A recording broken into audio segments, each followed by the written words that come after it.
Hey folks, welcome back. It's Jerry once again here at Hilltop Firearms Training Center, Dover, Tennessee. Thanks for watching. Got a question for you. What is your stand on constitutional carry? Now, for those of you that may not exactly be familiar with what that term is, basically it is if you can walk into a gun store, you can purchase a firearm legally, there's nothing on your background. If you can buy it, you can carry it without a permit. Here in Tennessee, we do not have that as of now. We have what is the Tennessee Handgun Carry Permit. And for the better part of a decade, I have been teaching this class. I started out many years back teaching at other ranges, finally opened my own school. A lot of folks come up to me and they're like, hey, are they gonna pass it in Tennessee? And I'm like, I hope they do. And they're like, what? See, a lot of folks think like I'm worried about them passing that because that would mean that I would no longer have to offer the class, the Tennessee Handgun Carry Permit course. And, that's fine. We offer a lot of classes up here, but, I feel constitutional carry is the way to go because I don't feel any state should limit a person's ability to carry a firearm to protect themselves. And I'll tell you a few more reasons I feel like it's a good idea, but I'm also going to express my concerns with constitutional carry. So, okay, real quick, here in Tennessee, you have to take an 8-hour class. If you want to get your permit, you have to go through some hoops. You attend a one-day class. You sit through a very long legal lecture.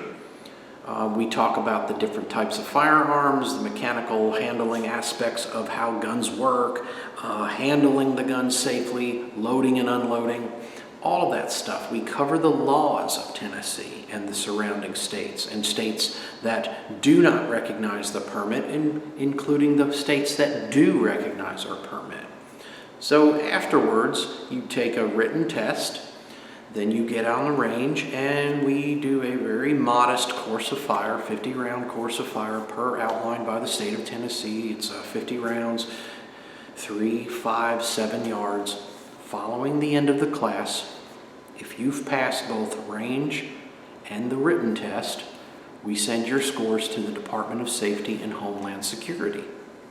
Then it's up to you to go and get your information processed. You have to pay some more fees. You have to pay a fee to get your background checks run, which is 3 background checks. And then afterwards, if everything's good, you will receive your handgun carry permit in the mail.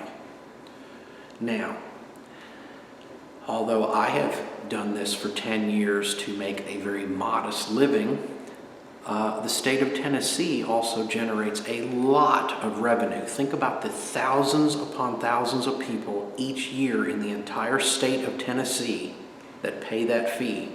That's a lot of money generated to the Department of Safety and Homeland Security.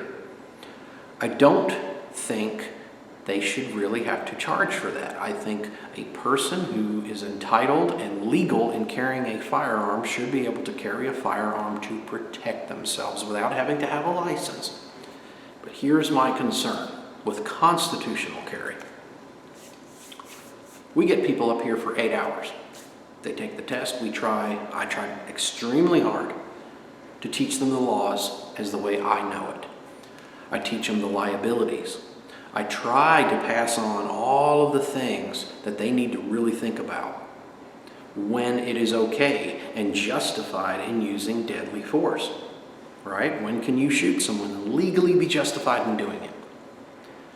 If all you have to do is go to a gun store, buy your gun, you pass your background check, off you go, and now you put it in your holster and you start going armed in society, the only thing I would worry about is how many people are going to research the laws.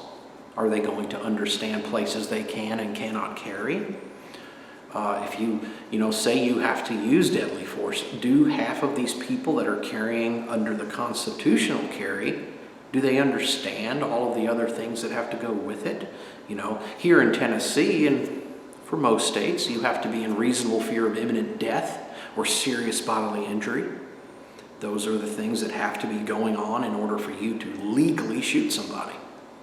You know, a lot of people say, well, what about that test? It's not that hard. No, it's not. You got to pass it. It's 50 questions. It went from 30 to 50.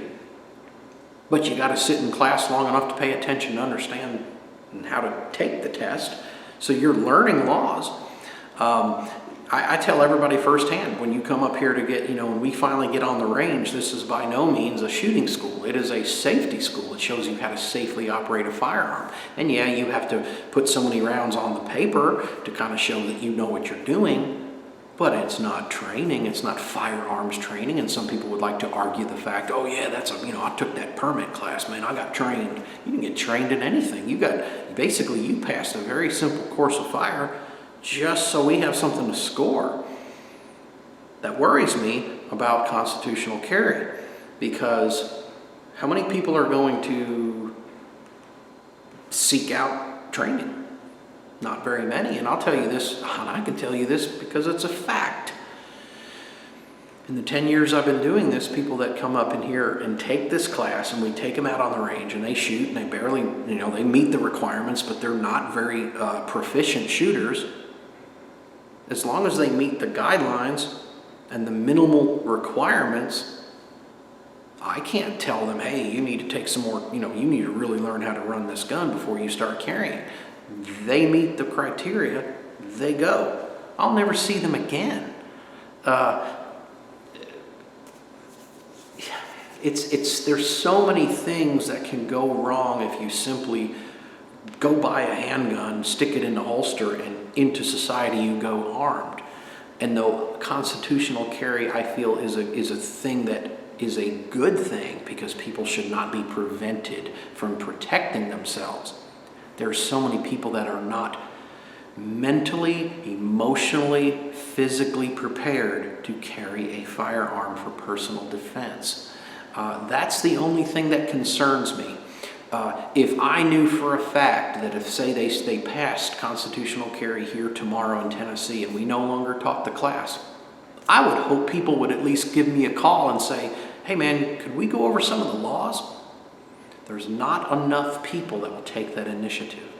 They just don't do it.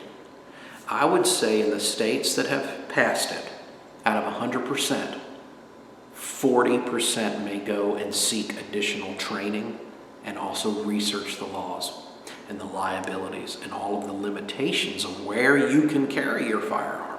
Just because constitutional carry has been passed, there are certain places you do not go into. Stay off of, like federal buildings and military installations and post offices. There's lots of places you do not need to be carrying a firearm, or you are in violation of federal law, not just state law.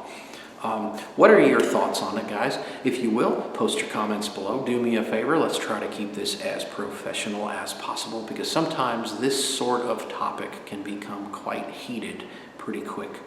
I thank you for watching. I will see you on the range.